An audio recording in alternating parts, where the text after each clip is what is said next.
Hello, this is the Dreamcast, a Japanese Dreamcast, and I'm going to be trying to dump a GD-ROM of the retail Japanese version of SoulCalibur using a kit consisting of, DreamShell 4 and the DCSD card reader V2 adapter thingy that I bought off of Amazon. So let's try to run. I have my DreamShell 4.0 bootloader disk in the Japanese Dreamcast GD-ROM drive. So supposedly it'll run when I hit this. In the DCSD card reader V2, I have a SD card that I prepared with the DreamShell program files.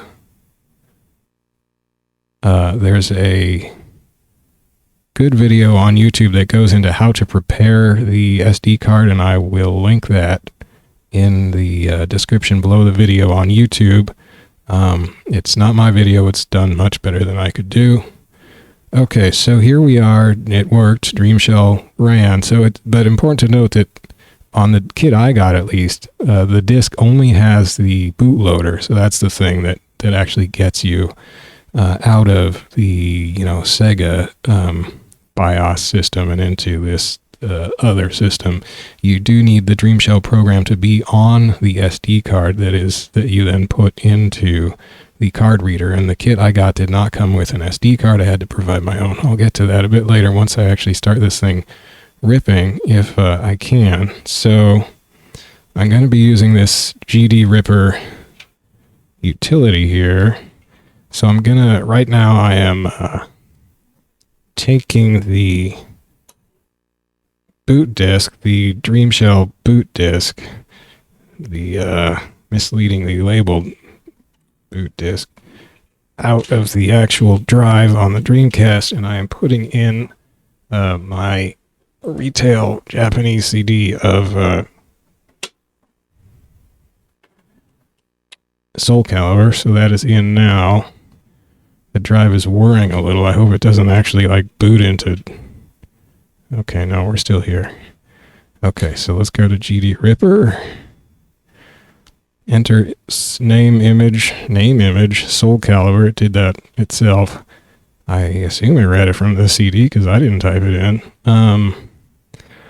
Skip bad sectors. I don't know. Attempts at reading bad sectors, 10, okay. I want to save it to the SD card, so that's all. This all looks like it's set up like I would want it. I didn't change anything from defaults. So let's hit start. That's cool. So now I read somewhere that ripping a GD-ROM could take like half an hour. And it's really just one track that is the big track, so I guess that's this one.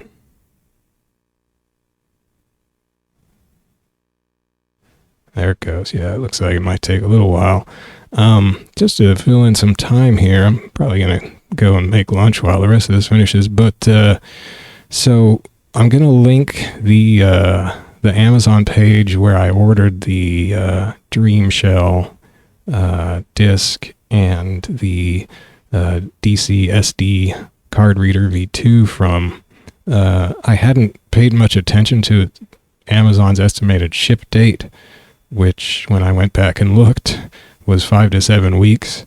Because I went back and looked because after I ordered it, I got a message, I think from Amazon, saying it had shipped from. Well, actually, no. I got a shipment estimate, which ended up being like a month later than I thought. And I was like, what? And I looked at the tracking on Amazon and it said it had shipped. It said the shipping company name was Yanwen. I was like, I'd never heard of Yanwen. So I went and looked. Yanwen is a Chinese shipping company. So evidently it had shipped from China. Amazon does not actually tell you that. So that was interesting. Where did my notes go here? I have to write everything down because I forget. Here we are, notes.txt.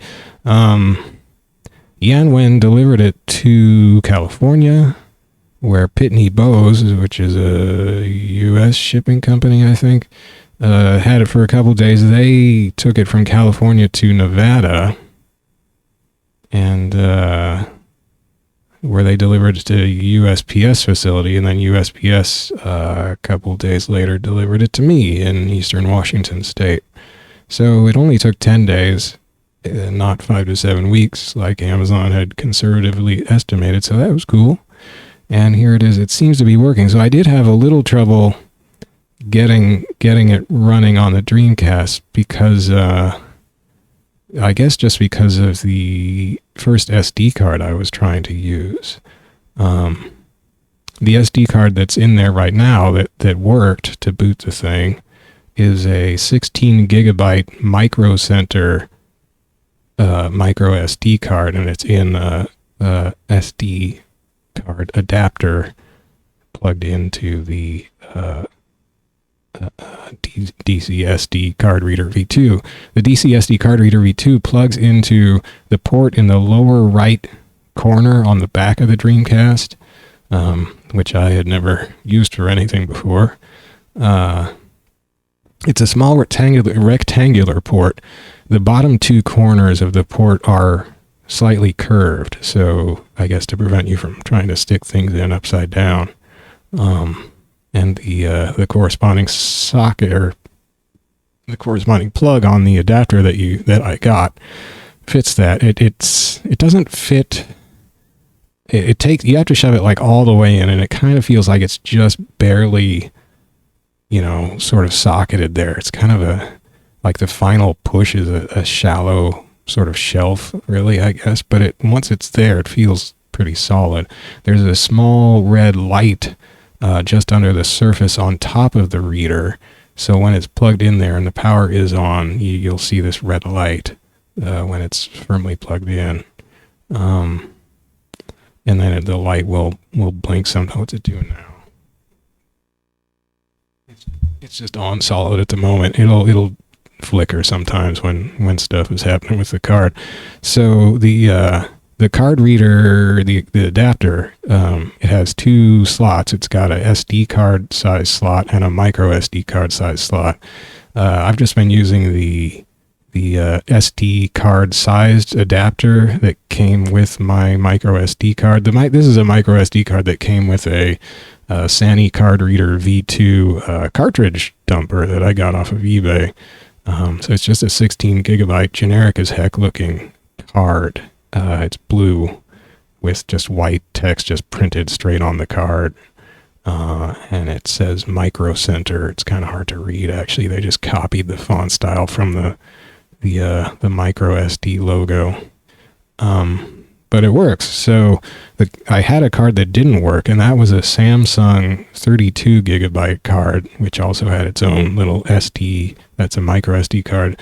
Had its own little SD card sized adapter, and that's a white thing with like bright green colors on it. And I think I got that off Amazon, and I've used that successfully. I think I used that. I think I used that micro SD card to update my OSSC video devices, which I am actually outputting through right now. But yeah, this DC SD card reader V2 just would not read from that micro SD card, the Samsung one. So when the kit that I got off eBay is just a disc. It's a burned CDR disc and the small little white rectangular DCSD card reader V2 adapter, which is just, this little plastic white thing with a plug on it that sort of looks like a USB plug. It's rectangular-ish, but it's thicker than a USB plug, and it's got kind of visible little pins.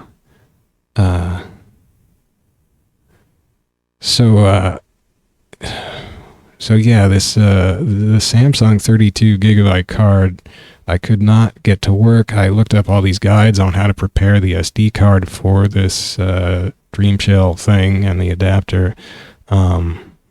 So there's actually you can burn a disk apparently with DreamShell that has both the DreamShell bootloader and the DreamShell program files on it. I don't know if they just cheaped out or what with these kits, but the disk that comes with the kit apparently only has the bootloader on it, because you cannot load DreamShell just from the disk. If you just have the disk in, or if it can't read your SD card, or if it can't read the DreamShell program off your SD card, you will just you'll see a DreamShell boot logo, and then you'll just get to a screen that says DreamShell bootloader at the top, and then it has a list that says it says boot from RAM or boot from CD. And you can't pick either of them. I think they're actually grayed out, although there's nothing to compare it with that isn't grayed out, so you can't really tell. And that's because it's expecting, I think it's because it's not finding the DreamShell program on either one of those sources. It's not in RAM, and it's not on the CD. So what you have to do is you have to go to this Russian site, which is, it was Russians who made DreamShell, and they download the what's it called? Well, it's like bootloader plus something. Anyway, I'm just going to link to the video that I mentioned before that actually explains and shows how to do this much better than I could. So yeah, so I had done all that with the Samsung SD card, but it just didn't work, and I thought, oh no, it's just not working. But I remembered I'd read somewhere somebody saying, and this was weeks ago, somebody saying that it hadn't worked until they used like an actual like SanDisk, which is a big brand, SanDisk brand SD card, and then that worked. I had thought my other SD card was a SanDisk, but it turns out it's just this Micro Center, whatever the heck that is. But it looks generic as heck, so that was somehow sort of encouraging. And I tried it and it worked, so thank goodness. And yeah, you have to format them into FAT32 file system, and people argue about which what's the setting, like cluster size to use, 32 kilobytes or 64 kilobytes. I don't know if that matters so much. I ended up going with 64 kilobytes because there's some post on the forum of the team that makes DreamShell that recommended 64 kilobyte size. I've seen other people say 32, and the video that I will link that shows how to set this up, they look like they use 32 kilobytes. And you can just format that with the Windows. Just right click on it in Windows and select format. Unless you have a SD card that's larger than 128 gigabytes. I don't have that, but there is a utility called GUI format that the author of that video linked down in the comments when somebody was asking for formatting a 128 gigabyte card in FAT32 format. And I think that's the utility he recommended for that, or they recommended for that. So yeah, I guess like if you're sure you've got the file set up and you've tried it every which way, then it could just be this DC SD card reader V2 or DreamShell or something in between those two just doesn't like your SD card for some reason. So yeah, I just didn't like this Samsung SD card. What else can I fill time with here? The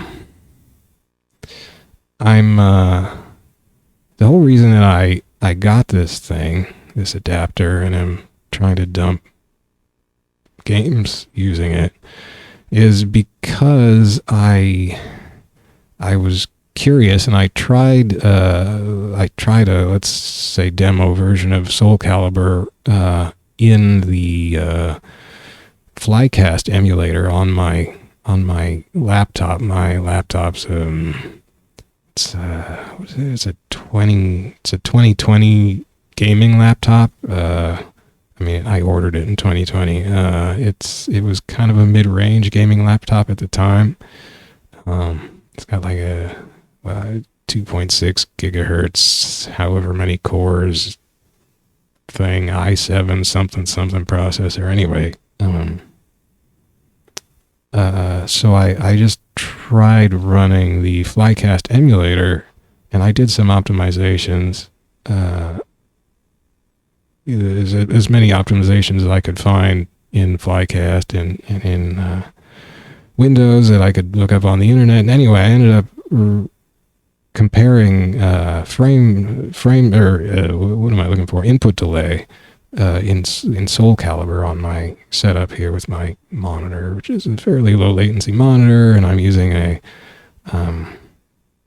Hori Real Arcade Pro 5 PS4 arcade stick, which I have an adapter for to the Dreamcast, which is a Brook super converter, which doesn't seem to add any input delay I can measure. And the Dreamcast video goes out through an OSSC, which doesn't add, it adds like, 2 scan lines of delay, which is like way less than a frame. Way less. So anyway, I compared them, and it kind of shocked me, because running the SoulCalibur, ROM on my PC in Flycast, I measured 5 frames of wait, no, I'm getting this backwards. On the Dreamcast, running the actual SoulCalibur GD-ROM on my Japanese Dreamcast, I counted roughly 5 frames of input delay, just doing like a horizontal attack with this kind of the default guy with the long stick. Anyway, and I counted about 5 frames of delay between, pushing the button and him starting to animate his attack. Of course, this is very rough. I don't have like an LED wired up so I can tell precisely when the input triggers and stuff. And I was just using a 60 frame per second cell phone video of me like pushing the button with the screen in the background to count from. But it's just a comparison. So I got 5 frames off the actual Dreamcast, 5 frames of input delay. And then when I did the same test running the game in the Flycast emulator on my laptop in Windows 11, I counted 3 frames of delay. Now I had VSync off, so there's a little bit of screen tearing and stuff.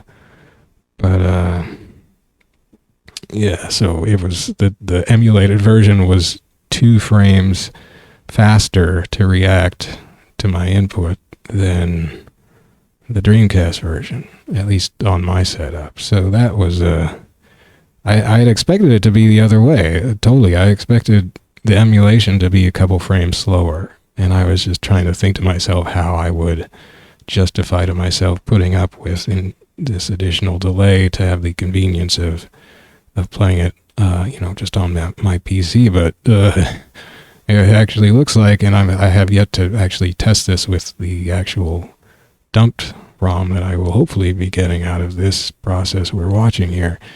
But it looks like it might just actually run the game better by emulator. And then, of course, you can crank up the internal resolution to, get much sharper edges. And, I'm running it in 1080p widescreen, even though you get some kind of stuff will sort of vanish on the sides of the screen because it thinks it's out of view. But yeah, it's kind of looking good for playing the game emulated instead of on the old actual hardware.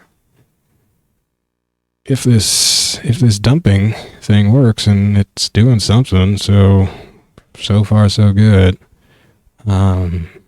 So yeah, that's the whole purpose here. If it works, I will be making, I'll actually be posting my comparison input delay videos pretty soon after this video goes up. So if you're interested, keep an eye out, although you'll just be seeing my cell phone footage of my finger or my pen pressing my attack button on my arcade stick with this character on the screen in the background. So it's actually pretty boring to watch, but yeah.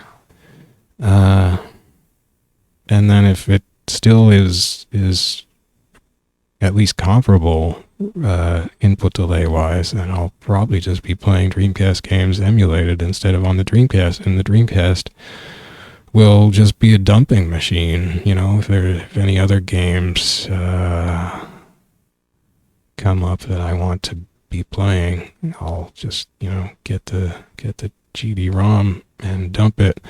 And of course, you know, all of these games have been dumped by other people. I just have this weird thing about playing stuff I dumped myself. So that's how I get my jollies. What else can I possibly tell you right now, or should I just go make a sandwich? Yeah, sandwiches sounding good. There's one other utility on this DreamShell disk, which is apparently you can copy the files off of the VMUs on the Dreamcast. So I'm going to try to copy my save files because I completed, you know, a few of the missions in the mission mode in SoulCalibur, for instance. Copy those onto the SD card, and then hopefully I can load those in Flycast. And if I can't actually get the games running, then I will not be posting comparison input delay footage, and you'll just have to read down below the video here where I will say, well, I couldn't get the dump running. But I haven't heard anybody actually saying they had trouble running games dumped using this thing. Although most people, I haven't really read anybody who was using it for dumping. Most people, because as I said, you know, there's dumps out there already. You just Google them, download them. Most people seem to get this to be able to run games off of the SD card plugged in to the back of the Dreamcast with the DC SD card reader V2, and then they complain because I guess the bandwidth, the throughput on that port is slower than a GD-ROM optical drive. So some games just can't load their stuff fast enough, and they either just chunk badly when they have to load stuff, or I guess a lot of games just hang or something if you're trying to run them off the SD card. But that's not what I'm going to be doing. Yeah, I mean, most people say, well, the best way to play it on a Dreamcast these days, or play anything, is with a GDMU, one of those things that you basically just replace the original optical drive in the Dreamcast with this other device that has a SD card reader on it, and you know, then you have your games on that card, and you just plug it into the GDMU that sits in your Dreamcast, and then you're playing on the Dreamcast these, you know, probably, well, these game images that most people just download off the internet. I mean, I could do that, but what would be the point? It runs faster apparently by emulator, so yeah, I don't know. I do have I had two modded Dreamcasts back in the day. I fortunately had a friend who could do mods like that, chip mods, and he modded my Dreamcast for me. Why did I have? Oh, I had one as just a backup because I was really into the Dreamcast at the time. And I had a ton of Dreamcast games, especially fighting games, import fighting games, etc. All the ones that are like super expensive these days. And then I sold all that when I moved about 4 years ago because I just hadn't been playing it and didn't think I was interested anymore. Well, I wasn't at the time. But of course, I regret it slightly now. I would have, but actually, all of those expensive Dreamcast ones now, the really expensive ones, I mean, like the Street Fighter 2 Grandmaster Challenge or whatever it's called, Super Street Fighter 2X Grandmaster Challenge or something for matching service, all those for matching service things and stuff. There's better ways to play those games already, so not really necessary. The two games I think I'll actually really be playing are SoulCalibur, which I just got and seems cool so far, and JoJo's Bizarre Adventure. If I ever work up the guts to go back to that and try to unlock the other characters by beating survival mode, which is looking tough. One other advantage to emulating JoJo's, if that ends up working, is that there's actually, I didn't know this, there's two versions of JoJo's Bizarre Adventure that came out in Japan, two disc releases. The first one was just JoJo's Bizarre Adventure. That's the one that I bought off of eBay semi-recently. It was a little expensive. I think I paid like $60 for it or something. But there was then another version which I had not realized. There's one that is JoJo's Bizarre Adventure for matching service or something, and that one added internet play basically, but it also added VGA output compatibility, which the first release for some reason did not have. So the version of JoJo's I have does not work with 480p VGA out. So I had to switch my my Bihar Bros VGA box, which was a Kuro at the time. I just actually in the past week got a Hanzo, but they work more or less the same, to the RGB mode to output it in what was basically, I guess, 480i. So it was a little blurry, just slightly more blurry than VGA out with the Bihar Brothers VGA boxes. But that shouldn't be an issue if I'm able to emulate it. It should just be able to, be non-interlaced and so forth. So that would be cool. And then also, you'll see when we get to me trying to copy my VMU files, that on my quote-unquote VMU, I only have 3 blocks free, even though I only have, I think, 4 save files on there. And that's because what I'm using as a VMU is actually the Brook superconverter itself, which it's an older model Brook superconverter, and I was kind of surprised it had any VMU capability, but it has 40 blocks of storage space on it, which isn't a whole lot. I think regular VMUs were 200, weren't they? Or am I thinking of the 4X VMUs that they came out with later in the Dreamcast life that had 4 separate save slots you could toggle through on one VMU? I love those things. I had a bunch of those. But no, I think it was 200 blocks per regular VMU. Was it? I think? I don't remember. Anyway, this old model SD or Brook superconverter only has 40 blocks of memory on it. They did come out with a newer model which has more. I don't remember if it's 200, but it's a good deal more than 40 is all I remember.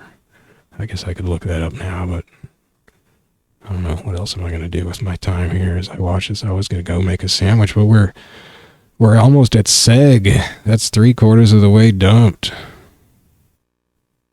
Might as well stick it out at this point. It hasn't said there's been any error or anything, so hopefully it's given me a good dump that'll run in Flycast.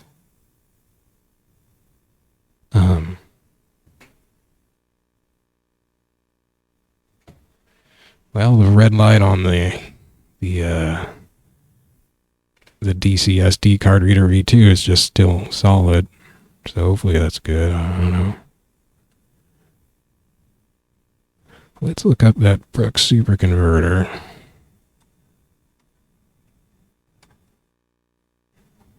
These Brooks superconverters have been pretty good to me. I've got one for the PS2. I've got one for the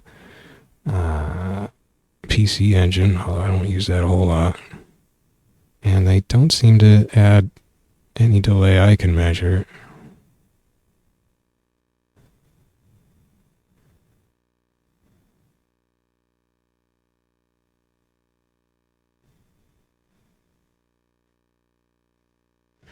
Mine is the older version Dreamcast one, so I'm trying to look up how much storage space the newer one has, because my old one only has 40 blocks. Whoops.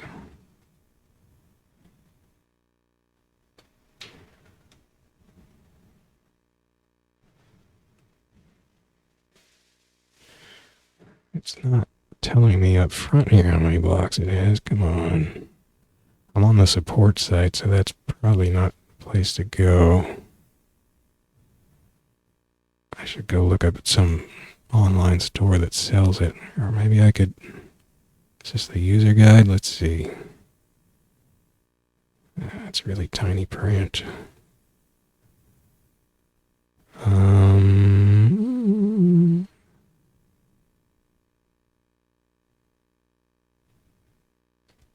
It's kind of like they just, originally at least, it was kind of like they just threw the memory card function on for the heck of it. I was like, that's actually really useful. Yeah, they don't cover it in the user guide. Kind of like they don't want to make any promises about it. Well, okay, what do we got here? Amazon.com. How about Focus Attack? Let's see what Focus Attack's store listing says. Focus Attack.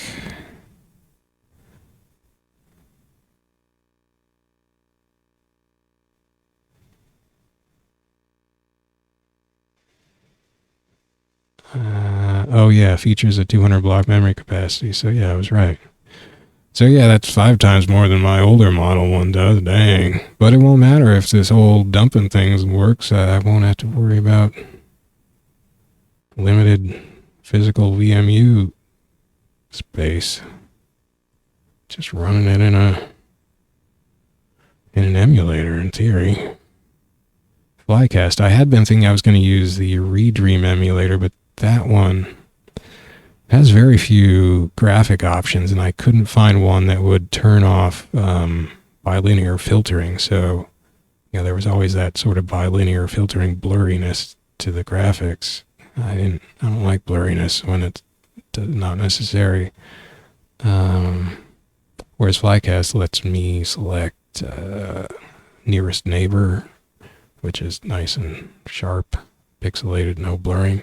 So that's cool. Flycast, I mean, Redream I had liked because the interface is super slick, whereas like Flycast interface looks pretty rudimentary, but it's got lots of options and it certainly seems to run pretty darn fast. I mean, with my my test demo version, I was able to crank the internal resolution up to like 7,000 pixels by something, 4,000 something, and it looked pretty sharp. I mean, I'm only outputting it at 1080p, but yeah, it looked good.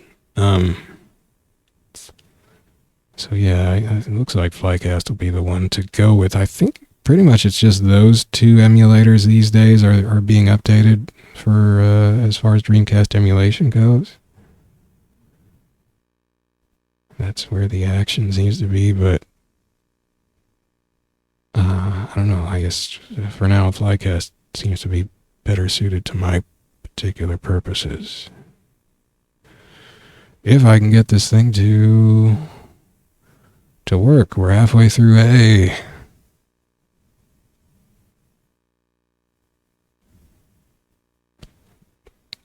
Let's see, what else am I hoping to dump?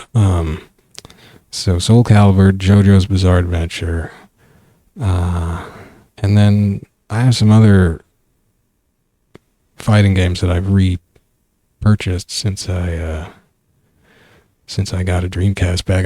I sold all my Dreamcast stuff when I moved 4 or 5 years ago.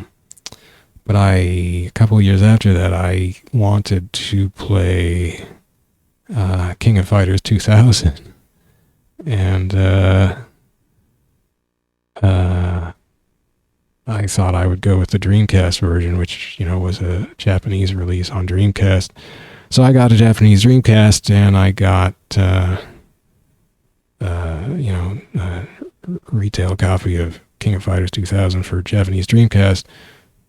But then, because I had been playing the King of Fighters 2000 version in the, what's it called, a Rochi compilation or is it that was the NES compilation on PS2. King of Fighters, it's called King of Fighters NES compilation. I was in their Neo Geo, what was that series they released on?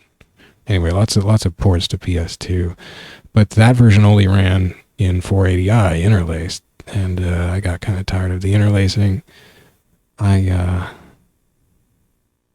was enjoying, King of Fighters 2000 itself, so I thought, well, I'll get a Dreamcast. I'll go reacquire a Dreamcast from eBay and rebuy the game and just play it on Dreamcast. But then, and I got it and it worked, but I'd actually really liked a mode in the PS2 compilation that lets you play like endless random one-round battles, against just random characters, which was pretty cool in the training mode. And I'd wanted to play that on Dreamcast, but the Dreamcast version training mode, even though people say the PS2 NES compilation has quote unquote Dreamcast version in it, the actual Dreamcast version does not let you do endless battles to the knockout in its training mode. So that was a bit of a bummer, and I thought, well, shoot, I still wanted to play King of Fighters 2000, and I was like, well, I mean, if I'll just have to play arcade mode, but supposedly the Dreamcast version has some input delay, and the PS2 version's 480i, so I guess I'll just get a Neo Geo. This was back when I had a little more money, and so I just looked on eBay, and there was a consoleized Neo Geo sitting there on eBay, as luck would have it. And I was like, well, guess we're doing this now. So I got a Neo Geo, and I played a lot of KOF 2000 on the Neo Geo. Which I still have hooked up, although I also have a legally acquired King of Fighters 2000 ROM, not dumped from my King of Fighters 2000 Neo Geo MVS cart, because I don't have a dumper for that, but got from the Humble Bundle, the Neo Geo Humble Bundle collection, whatever it was called, which when you installed the .mu games on that thing, .mu was the porting company who famously does fairly not so high quality work, but they it just installs the straight up Neo Geo ROMs on your, into the game directory, and you're like, I can just take this ROM and play it in an emulator, a better emulator. So if I was going to play KOF 2000 and not play it on Neo Geo, I would just play it in MAME, I think, with my Humble Bundle ROM version of it.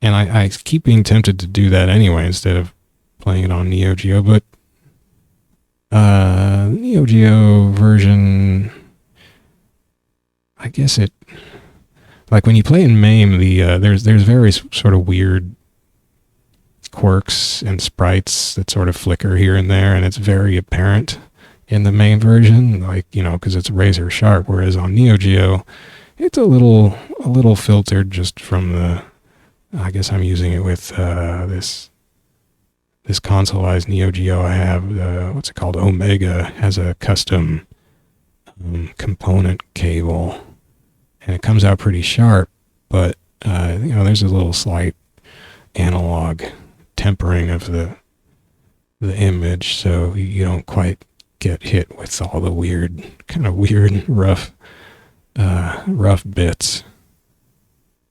Okay, we just got the little corner of the triangle of the Sega A left to go here.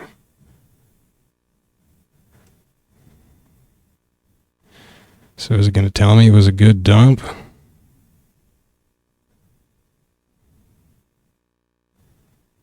I guess the drive has been just sort of, yeah, warring steadily, and now it's stopped.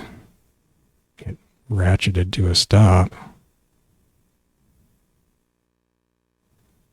Is that it?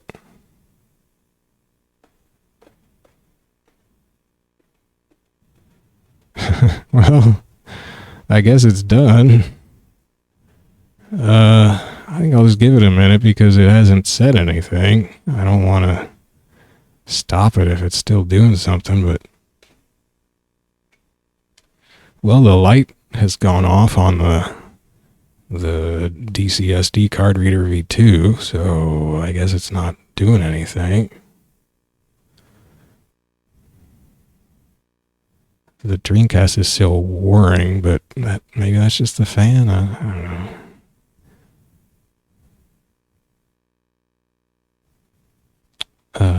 Well, let's give it about a minute. My recording is at 42 minutes and 8 seconds. So at a little after 43 minutes, I will exit this. But, I mean, it seemed to work.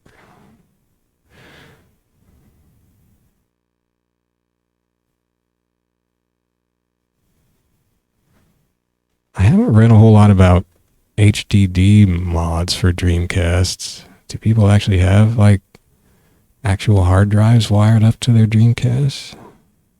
And I don't know what PC option would be.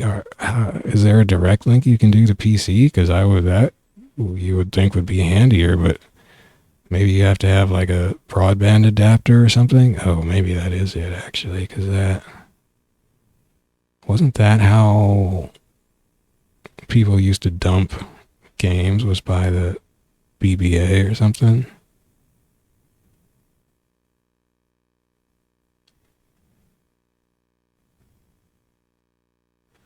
I had two BBAs. Those when I sold all my Dreamcast stuff, those went for like $200 each or something. I was kind of shocked. Okay, well, it's been over a minute. I just wanted to see what happens when I click on this. The drive runs. It just says SoulCalibur, which is what it came up with in the first place. Okay, well, let's click this X and get out of this. Back in DreamShell, let's take a look at File Manager. And I'm using my arcade stick here, so I can't just... Okay, SD. Well, there's a folder called SoulCalibur now. Track 1 ISO, Track 2 RAW, Track 3 ISO, IP.bin, and SoulCalibur.gdi. That looks like a Dreamcast dump. It doesn't tell me... Oh, it says file size 0. Well, yeah, the GDI file usually is tiny. So the ISO is, well, that's what, 1 million kilobytes, which is, how many? Let me look on Google here. KB to MB. I could have just typed that whole thing. Let's do 1 million kilobytes is 1,000 megabytes. Is that about right for a GD-ROM? I mean, it's almost 1 million even kilobytes. That's crazy. Let me do the precise number. A3. That's 1008.3 megabytes. Okay. Well, it looks like it worked. I mean, I could, oh, well, I guess I am recording this. Yeah, so I'm going to switch over to my PC and record a separate track that I will then seamlessly merge together. So we'll cut right over to the PC, and that'll be me trying to run this dump in the emulator. Oh, first though, I'm going to go to VMU Manager, and I'm doing this last because when I looked at this before and then I tried to exit VMU Manager, it hung. So just saving this for last. Oh, there is a settings thing. I didn't see anything that I thought I would need to change in here.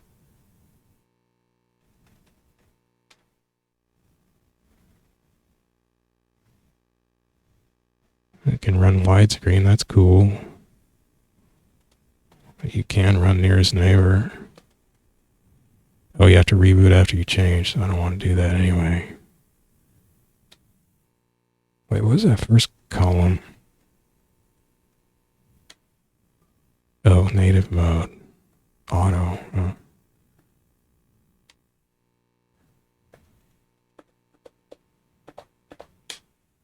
So let's try to copy my save files over.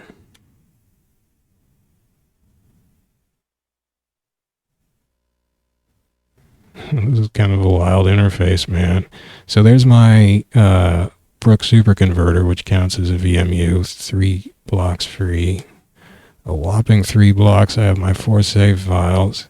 So I think you just... Oh, I can tab down. Okay, so here's my SoulCalibur.mbd.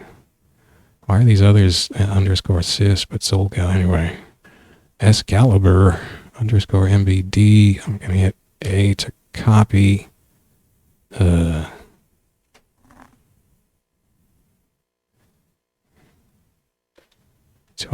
I now pick where to copy to?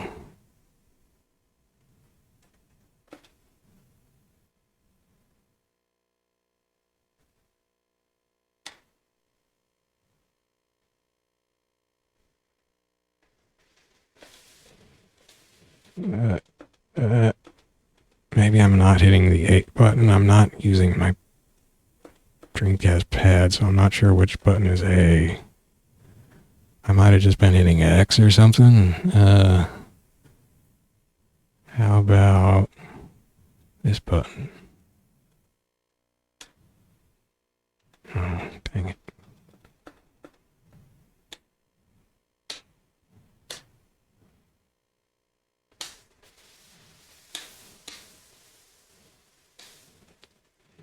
Okay, wait.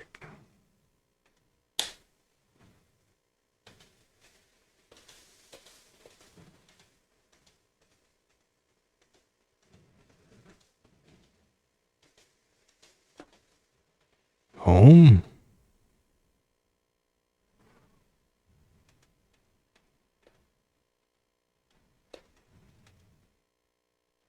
Why are there 2 selections over here? Or over here? What's going on?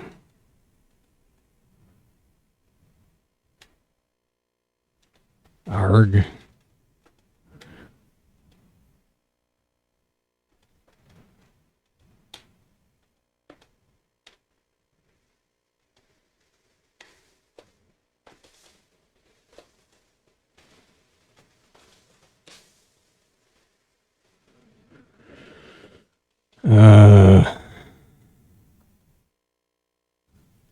So I've selected the file.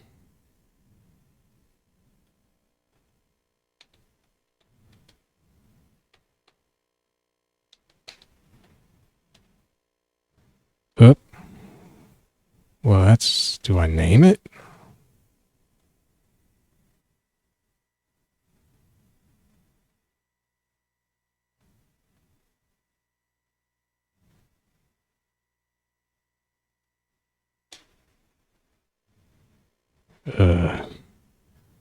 Doesn't really look like it copied.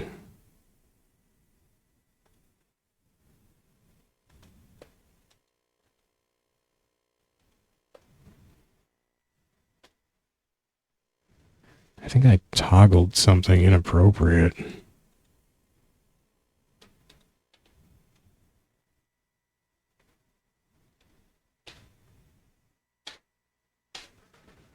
Yeah, I don't want...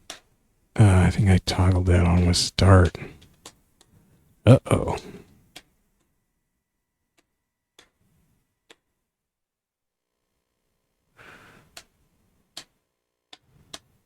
Yeah, start seems to toggle that on. I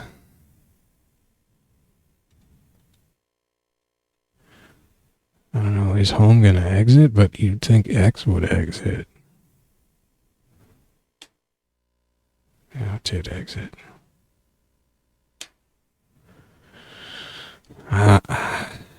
Well...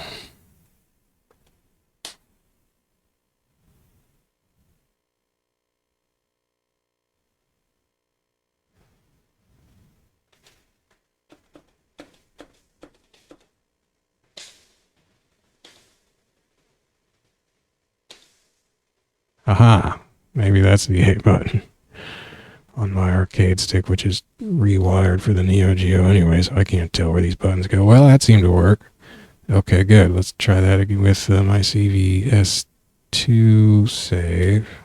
Or no, this is just a CVS Pro, I guess. No, it said Capcom vs. SNK2. Okay. That's Pro. That's JoJo's, where I unlocked the kid mode or whatever after somehow managed, well, cheesing my way through survival mode with the guy with the gun. Okay, well, I think mission accomplished, so... Can't get it. I'm going to go to the house thing first. Maybe if I do that, it won't hang. I like how there's a signature for maybe the artist in the lower right, or maybe the coding group that did this VMU Manager.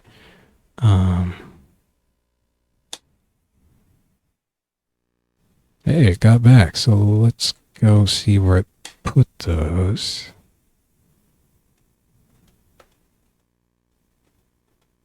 Dang it. Oh, I made a folder called VMU. There you go. Well, looks like it's all set.